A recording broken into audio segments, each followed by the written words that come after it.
Assalamualaikum, apa kabar hari ini anak-anak? Semoga anak-anak semua selalu sehat dan semangat mengikuti pembelajaran hari ini ya. Hari ini kita tetap di tema 5. Kita akan belajar muatan PPKN. Yang akan kita pelajari hari ini mengenai pengertian Sumpah Pemuda, usaha pemerintah dan masyarakat dalam mempertahankan kemerdekaan RI, dan juga hidup rukun. Alangkah lebih baiknya sebelum pembelajaran dimulai, kalian berdoa terlebih dahulu dan membaca basmalah bersama ya. Bismillahirrahmanirrahim. Kemudian, kalian buka buku paket tematik halaman 119. Siapkan buku tulis dan pensilnya untuk mencatat apabila ada hal-hal yang perlu dicatat ya. Simak penjelasannya dengan baik. Kalian pasti sudah tahu ya, kapan Hari Sumpah Pemuda.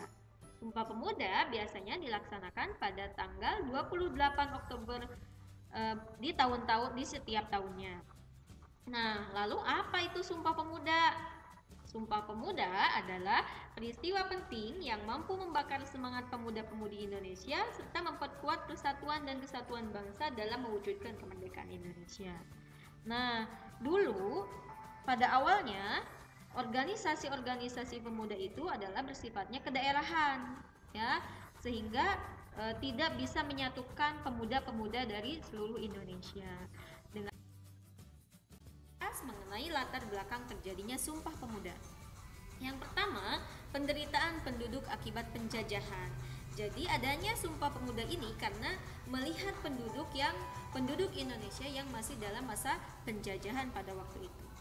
Yang kedua, munculnya organisasi modern pertama yaitu Budi Utomo dan organisasi kedaerahan lain yang dibentuk oleh para pemuda. Yang tadi sudah dijelaskan bahwa dulu itu sebelum ada Sumpah Pemuda, organisasi-organisasi kedaerahan, organisasi-organisasi pemuda itu bersifatnya di daerah-daerah masing-masing, tidak bersatu dalam satu wadah yaitu satu negara Indonesia. Belum ya, sebelum adanya Sumpah Pemuda.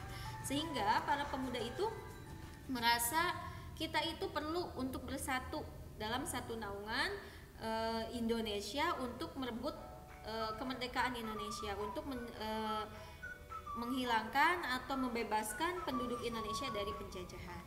Kemudian kesadaran pemuda akan pentingnya persatuan. Jika kita bersatu menurut pemuda-pemuda itu, maka kita akan bisa meraih kemerdekaan terbebas dari penjajahan.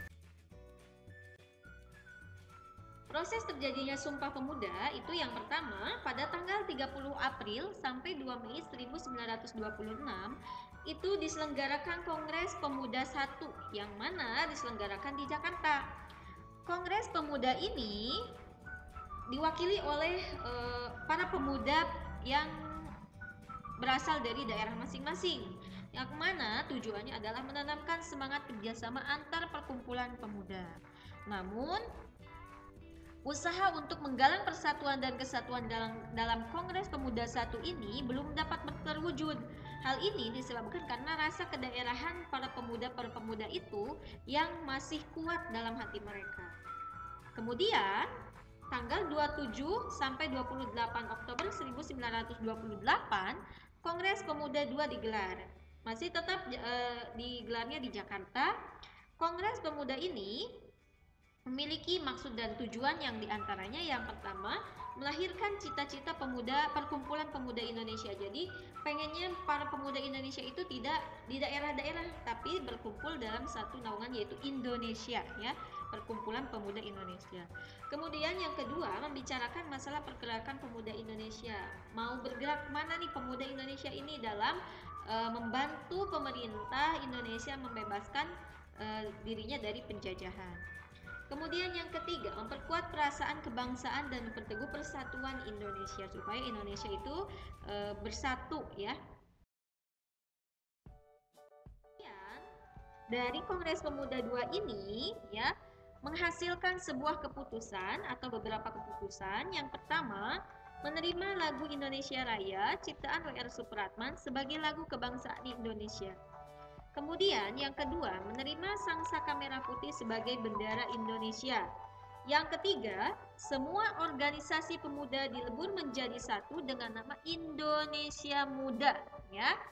Dan juga pada saat terjadinya Kongres Pemuda II ini, diikrarkanlah Sumpah Pemuda oleh semua wakil pemuda yang ada pada saat itu. Nah, Kongres Pemuda II menghasilkan rumusan Sumpah Pemuda. Rumusan ini ditulis oleh Muhammad Yamin dan ditandatangani oleh Sugondo Joyo Puspito yang merupakan Ketua Kongres Pemuda II. Adapun isi dari rumusan Sumpah Pemuda ini, maka terlahirlah isi teks sumpah. Seperti apa isi Sumpah Pemudanya? Yang pertama, kami putra dan putri Indonesia mengaku bertumpah darah yang satu tanah air Indonesia. Kami putra dan putri Indonesia mengaku berbangsa yang satu bangsa Indonesia. Kami putra dan putri Indonesia menjunjung bahasa persatuan bahasa Indonesia. Ini adalah isi teks Sumpah Pemuda. Ya, dari rumusan tadi menghasilkan isi teks Sumpah Pemuda. Peristiwa Sumpah Pemuda ini terjadi pada tanggal 28 Oktober 1928 yang tadi diikrarkan oleh seluruh wakil-wakil pemuda yang hadir pada waktu itu. Kemudian ini merupakan salah satu puncak pergerakan nasional yang diselenggarakan oleh para pemuda, ya, yang diusung oleh para pemuda, sehingga sampai sekarang peristiwa tersebut masih kita peringati, ya, dengan dan sering kita sebut sebagai Hari Sumpah Pemuda. Dari pelajaran, kalau kita bisa bersatu untuk mencapai sebuah kemerdekaan, maka kita akan berhasil, ya. Maka dari itu, kita sebagai penerus dari pemuda-pemuda tersebut, maka apa yang bisa kita lakukan untuk mempertahankan keutuhan NKRI ini? Yang pertama, usaha pemerintah terlebih dahulu. Pemerintah di sini itu termasuknya adalah presiden, wakil presiden, menteri, DPR, MPR, DPD kalau daerah-daerah, kemudian sampai tingkat terbawah pemerintahan itu memiliki peran dalam mempertahankan kemerdekaan RI. Perannya apa saja atau usahanya apa saja? Yang pertama, menjalankan tugas dan kewajiban yang dibebankan oleh negara. Misalkan tugasnya pemerintah itu adalah mengayomi masyarakatnya, memberikan pekerjaan dan kehidupan yang layak untuk masyarakatnya. Maka apabila ada anggaran dana untuk mengayomi masyarakatnya, untuk kesejahteraan masyarakatnya, maka harus digunakan dengan sebaik-baiknya, dengan penuh tanggung jawab. Jangan dikorupsi ataupun jangan sampai pelaksanaannya itu tidak teratur, ya, tidak jelas. Kemudian yang kedua, peran pemerintah dalam mempertahankan kemerdekaan itu yang kedua, mengutamakan kepentingan rakyat dalam mengambil kebijakan. Ketika ada kebijakan yang akan diambil oleh pemerintah, maka utamakan dulu kepentingan rakyat banyak daripada kepentingan pribadi atau kepentingan kelompok-kelompok tertentu. Yang ketiga, menjunjung tinggi persatuan dan kesatuan bangsa, ya, dari menjalankan tugas, kemudian mengambil kebijakan, itu harus menjunjung tinggi persatuan dan kesatuan. Jangan sampai kebijakan itu memecah persatuan dan kesatuan bangsa, ya. Kemudian yang keempat, menjadi teladan bagi rakyat dalam bertindak sebagai negarawan yang baik dan bijak. Pemerintah itu harus memberikan teladan yang baik bagi masyarakatnya, harus memiliki sikap yang baik untuk masyarakatnya. Kemudian yang kelima, menjalankan kebijakan negara dengan nilai-nilai demokrasi. Kebijakan negara itu harus ketika dijalankan harus menganut nilai-nilai demokrasi. Nilai-nilai demokrasi itu dari rakyat, oleh rakyat, dan untuk rakyat, ya. Itu adalah usaha pemerintah dalam mempertahankan kemerdekaan RI. Lalu kita sebagai rakyat, apa peran kita, partisipasi kita untuk menjaga keutuhan NKRI ini, ya? Peran kita atau partisipasi rakyat dalam menjaga keutuhan NKRI ini bisa kita lakukan dari mulai lingkungan terdekat kita, yakni lingkungan keluarga, lingkungan sekolah, kemudian lingkungan masyarakat. Nanti dalam lingkup besar berarti lingkungan negara, ya. Nah, dalam lingkungan masyarakat, dalam lingkungan negara, dalam lingkungan keluarga, kita bisa melaksanakan kegiatan sehari-hari secara teratur, secara tertib, sehingga ini melatih kita menuju menjadi rakyat yang tertib dalam menjalankan sesuatu, ya. Kemudian patuh dan taat terhadap aturan keluarga. Kalau kita di keluarga saja sudah bisa mentaati peraturan, maka ketika kita dalam ruang lingkup negara kita pun akan bisa bisa melaksanakan aturan-aturan dengan baik, dengan patuh ya. Senantiasa rajin belajar supaya kita itu bisa mengharumkan nama baik bangsa. Lingkungan sekolah, mentaati tata tertib di sekolah yang berlaku, kemudian menggalang kerjasama antar teman tanpa membedakan latar belakang. Tanpa membedakan latar belakang, kita sudah menjadikan di lingkungan sekolah itu menanamkan persatuan dan kesatuan tanpa membeda-bedakan latar belakang, itu baik dari agamanya, suku, ras, dan golongannya, sehingga nanti akan tercipta apa?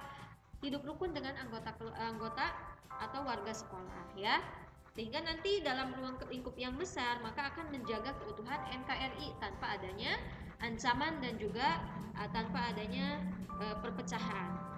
Kemudian lingkungan masyarakat, di lingkungan masyarakat partisipasi kita yakni ikut kerja bakti di lingkungan ya, kemudian melaksanakan ronda malam supaya lingkungan masyarakat kita itu aman dan tentram, kemudian membuang sampah pada tempatnya supaya apa? Supaya lingkungan kita, lingkungan negara kita itu bebas dari sampah, bersih ya.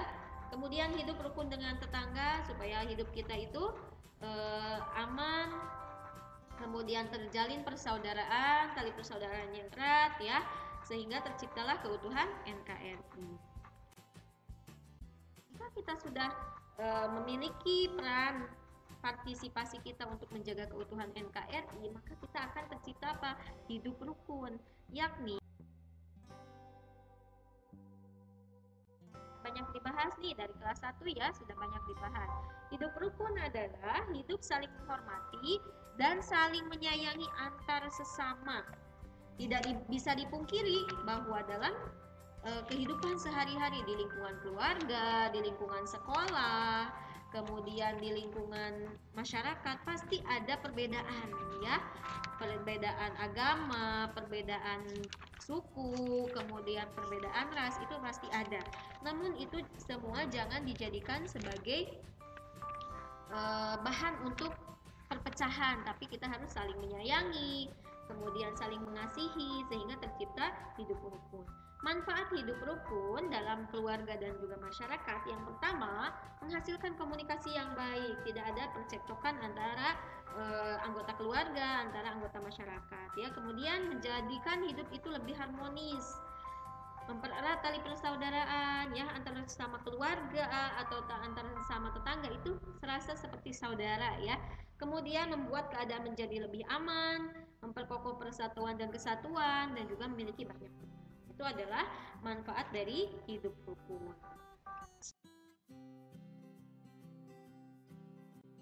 Isi Sumpah Pemuda, jika di sini Miss Atik perintahkan adalah menghafalkan, berarti tidak melihat teks, tapi harus hafal, kemudian dikirimkan dalam bentuk voice note ke wali kelas masing-masing ya.